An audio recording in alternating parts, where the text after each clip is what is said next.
अब बालुवाटार पस्छन्, अब सिंहदरबार पस्छन् र हामीलाई यहीबाट उद्घोष गर्छौँ। यही नजिकै छ प्रतिनिधि सभाहरू, राम्रोसँग चिन्दछौँ। हामी सबै पढे लेखेका मान्छे हौ। हाम्रो पकेटमा सबैको पकेटमा कलम छ।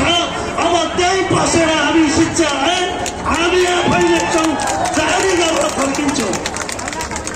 र म फेरि पनि सरकारलाई भन्न चाहन्छु, आज 7 दिन भयो, अझै 5 दिन तिमीले सुनेनौ भने यही सडकमा तिम्रो क्रिया गरेर 13 दिनमा तिम्रो क्रिया गरेर अर्को सरकारको माग गरेर हामी शिक्षा ऐन जारी गरेर फर्किन्छौँ।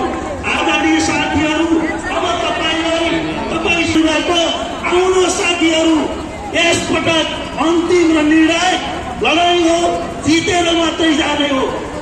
शिक्षा ऐन जारी गरेर जाने हो।